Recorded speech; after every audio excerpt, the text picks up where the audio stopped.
riders that for various reasons aren't riding. And we're watching the grid clear and Tim MacArthur on pole position for the Northern Motorcycles lightweight race and lightweight production.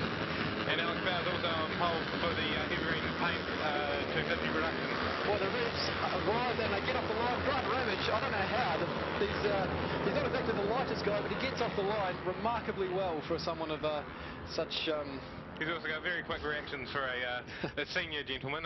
Senior gentleman, that's the word I was looking for. But it looks like it's Tim MacArthur who's gotten the best of Dennis Charlotte, and then Grant Ramage are the top three coming out of turn 1 and down into the ICOM corner for the first time.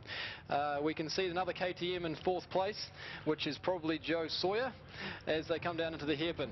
Very tight racing first lap, it always is, but it's good to see all those three major brands represented, 1, 2 and 3. That's Joe Sawyer, got a good drive out of pothole and dived up the inside of Gavin Veltmeyer into the hairpin for 4th place. So we didn't mention it in the last race, but Gavin Veltmeyer actually had an off. He was the one we couldn't decide who it was, but he had a crash in the last race, so it's good to see him back up and running, and he's riding a few classes here today as well, so it's good to see him get out on these bikes, which are no doubt a bit smaller, but less power for him than he's used to, but still every bit as fun, I'm sure. Good wee battle off going in the back. It looks like a couple of 250 bikes going at it, just heading into the casino carousel. So another good battle further down the pack. Yeah, there's battles all the way down. So coming into the first S for the first time, it's Tim MacArthur from Dennis Charlotte, already pulling a big lead from Grant Ramage. I know Grant won't be happy about that, but he just doesn't seem to quite have the pace this weekend of the front two, who are really in a class of their own. Tim MacArthur and Dennis are going to look to get out the front, try and have their own battle and try and pull away from the gap to not have anyone spoil the party between those two. It's been their show all weekend, and it's looking like it's going to continue that way as Dennis dives up the inside of Tim MacArthur into the final turn, the Rock FM sweeper. That is an amazing move. You don't see many moves happen there, but Dennis takes the lead for the first time round onto the start-finish straight. And I'm sure Tim will be looking for blood this race after unfortunately gaining on Dennis, but couldn't quite manage him as the race was shortened for some unknown reason, so he's going to look out and carry on and get a second win for the weekend. And this really is their head-to-head battle. We had the first race, Dennis Charlotte, yesterday. He didn't make the start. He had a crash in qualifying and couldn't make the first race. In the second race, Tim MacArthur got a shocker of a start and had to fight his way back and kind of ran out of time. But this is really the clash of the giants. The two front runners in this class all weekend, and really they're going head-to-head at it today, and it's going to be a fantastic fight. Where are you, 250 boys, mate? So in the 250 battle, which is orange number plates and black numbers, looks like Lewis Stray is out ahead. Actually, no, sorry. Alex Bowers is out ahead of Lewis Stray, who's hunting him down. And Sam Golter is just behind Jacob Stroud in 4th. Jacob Stroud is 3rd, and they've got a wee gap to make up if they want to compete for 1st and 2nd in this Grand Prix. And the front 250 boys, Alex Bowers and Lewis Stray, they're riding really well. I mean, they're right on the back of a group of 4 lightweight production bikes. They're giving up at least 50 cc's in terms of the capacity of their motors, at least 5 to 6 or 7 horsepower, depending on the make and model of the bike. And yet they're right there with some of these lightweight production bikes, and that's really impressive. You've ridden both there, Dean. What do you think the major difference is between the 250s and the lightweight bikes? The way they bring the power on, they do have more power, and they also punch out the corner a lot better. And just down the straight, there's a little bit, not a lot, but there is a little bit more at the end of the straight, which really does help you. So how do these 250 boys keep up with the lightweight guys? Is it more corner speed, or how do they stay there with It's those just boys? sheer grip, determination, and corner speed. You've just got to use less brake and more throttle. Yeah, just get off those brakes. That's exactly right. Just stay there with them. So we're watching Dennis Charlotte still stay in the lead with Tim MacArthur. I believe Tim MacArthur will probably stick him behind Dennis into the remaining few laps. He's a wily old racer who's been racing for a long time, and he's going to use every nous of his riding. Of course, Dennis Charlotte, the grand old veteran himself, the Superbike champion in recent years, he's got just as much wile, if not more. And so it's going to be a great mental battle between these two at the front. And that was Joe Sawyer just powering past Grant Ramage down the straight. Obviously, quite a good drive off the sweeper. The Rock FM sweeper. Rock FM sweeper. But Grant looks like Grant Ramage got some great corner speed through pothole, and he's hoping to close in under the brakes into the hairpin. It was a bit of combination, I'd say. The KTM does seem to have a little bit more punch out of the corners. Joe Sawyer is definitely a little bit lighter than Grant Ramage, and so he used that slipstream well to his advantage, and he's going to try and build a gap now, because you don't want to stick around and have a fight with Grant Ramage. He's been riding these bikes for far too long to come out second on a head-to-head battle. Just looking at that battle, it looks like Alex Bowers is still out ahead of Lewis Stray there for 250 evergreen paint 250 reduction, and Jacob Strad looks like he's slowly catching them, so it's a long race. He may actually be able to get a tag onto the back of them and make it a three-way battle for that Grand Prix title for 250 production. So I know you're a Yamaha man, Dean, but do you have anything bad to say about the Kawasaki? You've ridden the 250 Kawasaki, so obviously you know that as well. What do you reckon a big difference between the Yamaha and the Kawasaki? Which are the two most common, because they're both the twins in the class? I haven't really been able to ride against a 300 Kawasaki on the track or ride one myself, so it's hard to tell. They are a bit lazier steering from the specs and from comments of other riders, so that is a downfall. The Yamaha does turn them very quick, and you can also tighten your line after the apex and get the drive up underneath another rider. So Kawasaki, yeah. But a lot of these Kawasaki boys do know the suspension because they have been riding the 250, which is a very similar bike. Yeah, well, there's a lot of knowledge out there, isn't there? So the two Kawasaki's we have Tim MacArthur obviously at the front, but also Kevin Goddard from Race Supplies, who's a big sponsor of some of the other classes here as well. And they have a lot of knowledge with the Kawasaki stuff. So if you get yourself a Kawasaki, if you're out there and you want to buy one, which you probably should, because Tim MacArthur just stormed up the inside of Dennis Charlotte into the hairpin on one, then you go talk to the boys at Race Supplies, Kevin Goddard, Tim MacArthur, they'll be able to help you out no matter what. So it's been interesting to see here what Tim can do now that he's hit the front. Is Dennis Charlotte going to fight straight back? No, he can't make it back into the right-hander. We saw it at the last lap of the last race. He managed to get back up the inside of him into the right-hander, but now going down into the Christchurch Casino Carousel, Tim MacArthur still holds the lead. Oh, I spoke far too soon. Dennis Charlotte just slams it up the inside, and that is a fantastic move. He's just passing him every which way he wants at this point, and I don't know if Tim MacArthur can do anything about the ferocious onslaught that's coming from Dennis Charlotte right now. But also, while we've been focusing on that battle, Grant Ramage has managed to get past Joe Sawyer again. He's got a little bit of a gap, but I'm sure Joe will be just biding his time and seeing if he can get him towards the end of the race, because there is doubt on whether Grant Ramage's tyre will last the end of the race. He is struggling with a bit of tearing of the tyre, unfortunately, with the standard shock he's running, but I'm sure he's got the knowledge to over the years and the experience to be able to manage that tyre and get it to the end of the race. Well, Joe Sawyer, to be honest, has really impressed me. You know, these other big boys have been riding these either 250 production guys or lightweight bikes for a long time now, especially Grant Ramage. But he's a relative newcomer to the scene, having ridden motards for a long time. You can see he's backed here by Sawyer and Son Motorcycles. His father Paul was a regular at Budget Motorcycle Spares where I work, and he comes in all the time. And Ken's heat pump specialist, who are obviously chipping in to help him as well. And he's just learning by leaps and bounds. It's a great thing about riding against these veterans in this class is that you learn a heck of a lot. So it's one of the classes that I would highly recommend any young aspiring rider to come into. The bikes are cheap enough to buy, they're cheap to make turn into race bikes, and you get to learn against these fantastic names that really have their place in the history of New Zealand road racing. And once again, Tim MacArthur into the hairpin, up the inside of Dennis Charlotte. It seems to be his favourite point in terms of overtaking, and we'll see if he can hold him off into the right-hander again, because that KTM just punches out of the hairpin. Oh, he can't quite get him before the right-hander though, but last time round, Dennis Charlotte attacked him into the Christchurch Casino Carousel. So are we going to see the same thing again, or is Tim MacArthur going to learn and shut the door in his face? Oh, Dennis goes for a nice dive up the Casino Carousel there, and Tim is going to look to, can't quite hold around the outside, but he will look to have a dive up in towards the dipper, which I know he's strong in. It was exactly the same as last lap. Dennis Charlotte just throws the door wide open, even though I'm sure Tim MacArthur was defending, and managed to get back up on the inside of him. But oh boy, it's close. It's tight at the front here. If you want to come racing, this is just fantastic racing. And this class is one of the cheapest class to enter. You can buy a brand new, we worked out the other day, you can buy a brand new Yamaha R3 off the showroom floor, buy a set of race bearings, suspension, tyres, and go racing for cheaper than a brand new motocross bike. So very cheap indeed if you're looking to get into this class. As we would all recommend. Now back to the 250 battle. It looks like Jacob Strad has worked his way forward past both Lewis Stray and Alex Bowers. Alex Bowers has gone with him, but there's a bit of a gap back to Lewis Stray, but I'm sure that will be erased to come the next straight. The slipstream is so important in this class. And then we take a little bit of a gap back to the next 250 looks like Tony McLaughlin, I would say. And then Connor Perriton, the 250 riders, all doing fantastic jobs. And a quick glance at the timing screen has seen the lap record, although it's a new class, has absolutely tumbled this race. We're now down to a 46th lap. That is an incredible time. It was an incredible time for a lightweight production bike. A 46.039 is an absolute amazing time on one of these bikes. Guys, I want to throw something straight into here. If you were to put Tim on... Oh, there's a crack there that... just entering into the left-hander where I unfortunately went down. Just trying to figure out who that was that possibly... I think it's a 250 production bike. It's got the orange background, I believe. We'll see if we can find wait it. till the time they come around the next lap to figure out who's missing. So just coming back with my point, if we were to put Tim on Dennis's bike and Dennis on Tim's bike, would there be any difference in their result or the way they're riding out there? Oh, I'm sure they would both still be right at the front. They're both such class riders that it's really difficult to say that they would pull back. Would one of them be in front of the other? If you gave Tim Dennis's bike, would he have that same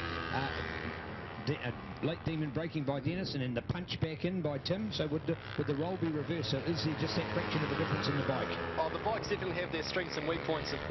That's what seems like what you're saying, and that's definitely true. The Kawasaki does seem to be very good under brakes.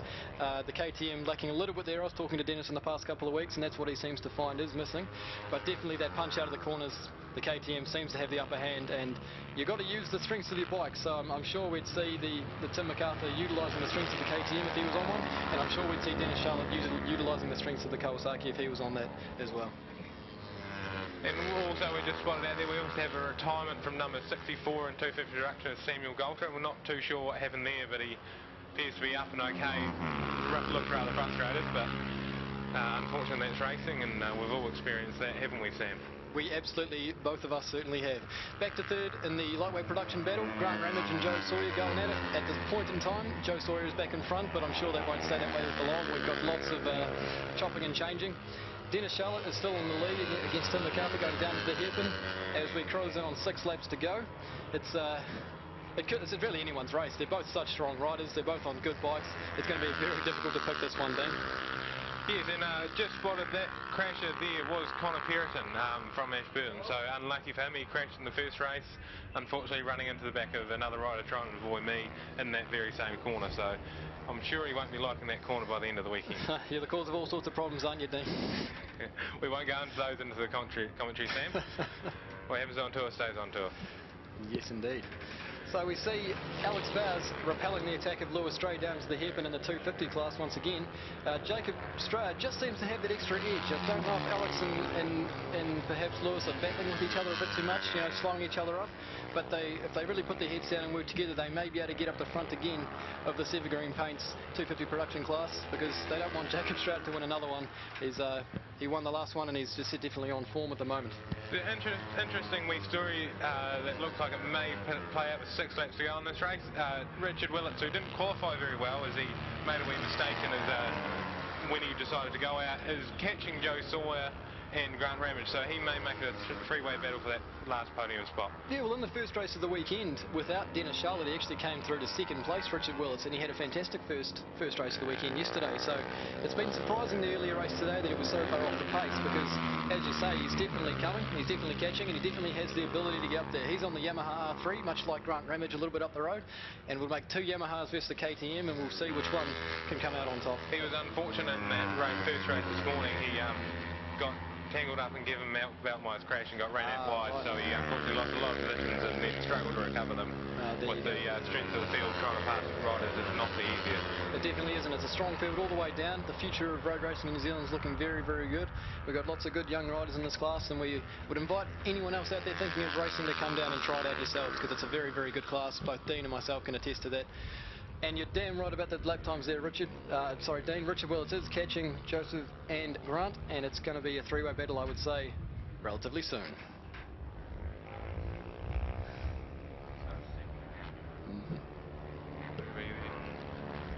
Well, that's interesting. We've got the 2 leaders coming up on the lap rider, and Dennis looks like he's gained a gap there. He's taken advantage of the lap rider, so Tim's going to have his work cut out through, especially seeing he would have lost a toe now, so it's going to make it even harder.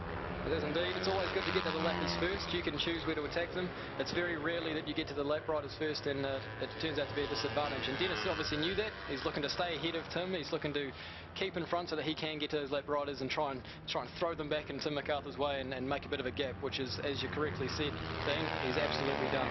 Yeah. And they've just gone past James Squire, who's unfortunately had been having bike issues after his crash at the hairpin yesterday afternoon, so he's got a miss at the top end. They've had everything off it trying to work it out, but by the looks of the way he's sitting up down the straight, they may not have found that issue, but and it's very, going out there. Very wily by Dennis Charlotte. He throws in nearly his best lap of the race, as he makes the gap to pull out a nearly second lead, which is exactly what he needed to do, and it'll be very difficult from this point for Tim MacArthur to break back that gap down and get into the fight for the win. So that may have been the master stroke by the veteran, but we'll have to see how it plays out with 4 laps to go.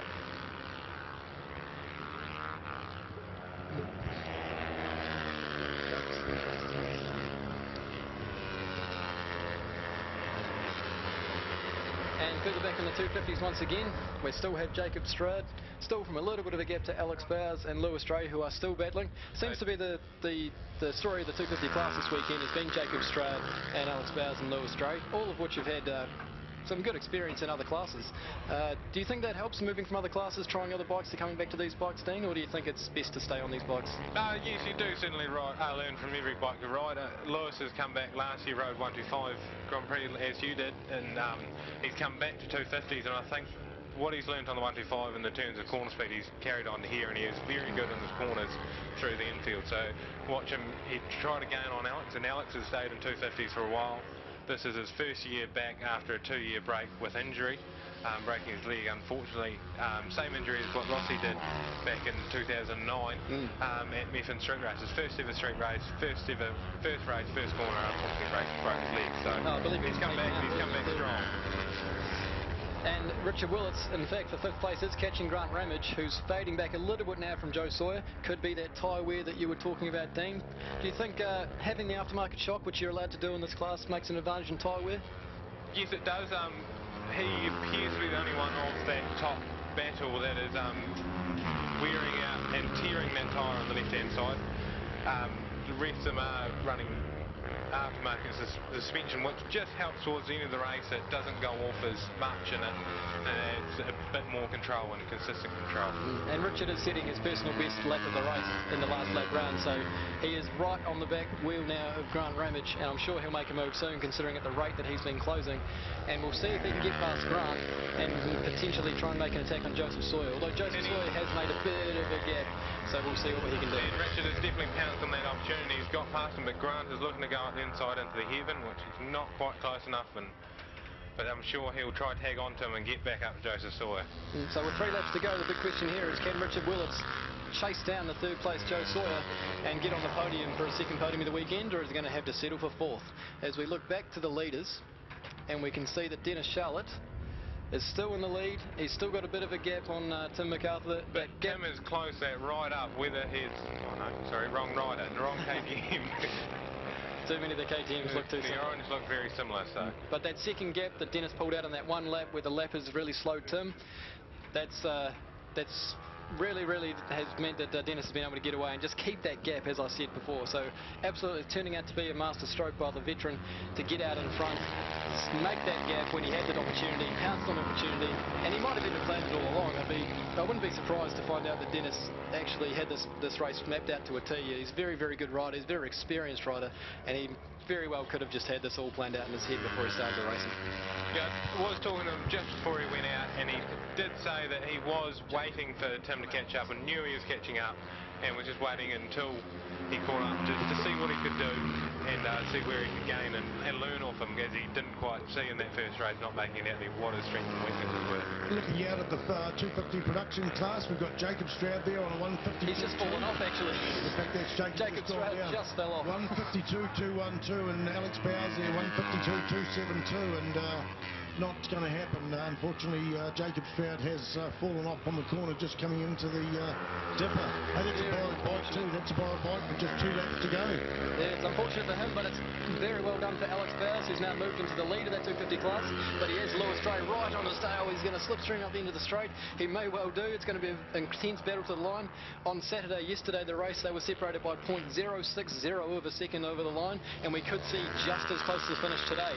It's very, very possible on the cards with only 2 laps to go. And Richard Willits, again, closing down on Joe Sawyer. He's about 0.7 a second of a lap faster on the last lap round. With 1.3 behind, he's certainly got the time to do it, and he's certainly got the ability. a massive thanks to those people that have assisted with the commentary, the likes of Sam Davidson and Dean Watson, and of course Steve Bryan and Ryan Hampton, experts in their own field, and it gives them another angle for the weekend. And Sam, you're not riding, you're enjoying the commentary bit. I really am, Spider. I was pleased you invited me up here. I'm glad to talk about these things that I, for some reason, know about, so I can share my knowledge with the guys out there. But no, it's been a really enjoyable experience, and I definitely hope to come back and do some more one day. All right, and a shout out to Mihi Banks, had a clutch failure yesterday, and I saw her a couple of laps ago. She's on lap 9, set her fastest lap of the race as well, so she's doing all right. She might be back towards last place, but certainly having a good weekend on the KTM 390. Brendan Booth and Jacob Stroud both out. Jacob Stroud crashed. I don't know what happened with Brendan Booth. He's moving down the field. So Dennis Charlotte on a 47.007, a 48.009, 1 second and 2,000ths of a second slower. Tim MacArthur in second place. Joseph Sawyer. I was talking to his old man last night. I think it's Paul, and he says named after Joey Dunlop. They've got a daughter called Zoe. Why Zoe? That was the closest I get to Joey Dunlop. So that's how Englishman. That's how much he holds Joey Dunlop in high esteem. So back onto the racetrack, boys. Yeah, we've seen the white flag, and we've seen Joe Sawyer take it in front of Richard Willits, but Richard is very close, so who knows, we may be able to see something. That was Brendan Booth just riding past the commentary box, looking very second hand, so he's obviously fallen off somewhere. But yeah, we're going to see if Joe Sawyer can hold off Richard Willits, because he's within striking distance now, and I think that he might have a go, perhaps. Oh, he's much quicker through the right-hander. I think he's going to attack him before this lap is out. Joe Sawyer is going to need to really keep his head about him if he wants to stay on this podium.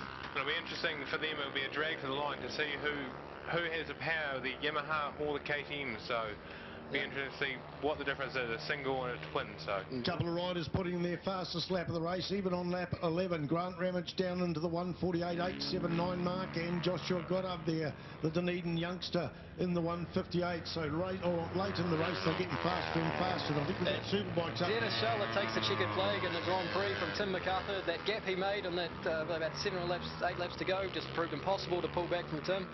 We're going to look with bated breath for third place, because it still could be either Joe Sawyer or Richard Willits. I think it is going to be a drag to the line, Dean. Can you see who's ahead as we go through into the Rock FM sweeper? They're side by side coming out. Oh, it's going to be who's it going to be? It's Joe Sawyer in front at the moment, but is Richard Willits going to get there? I don't think he's going to quite have the pace. That KTM just punched out of the corner, and Joe Sawyer takes the last podium position in the New Zealand Grand Prix for lightweight production by a 0.1 of a second, 0.177 of a second. So that's incredible riding from the youngster. He's done very well with his first ever national championship class meeting. I'll have to talk to him about that, but he's done a very good job getting on the podium there. And we look back for the first of the 250 riders. How are they going there, Dean? And I can't seem to see where Alex Bowers is, so that's a new development. We're trying to locate where he has gone, but it looks like Lewis may come home, and Alex Bowers dropped off our timing screen, so we'll have to look out and find where he is.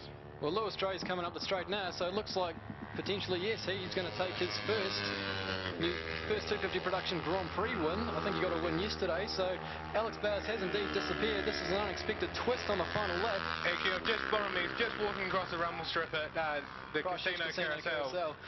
That's unfortunate, because he was riding really well and he had a really good chance to take a good win. It's going to really hurt him in the points, not only today, but also in obviously his Grand Prix title aspirations. So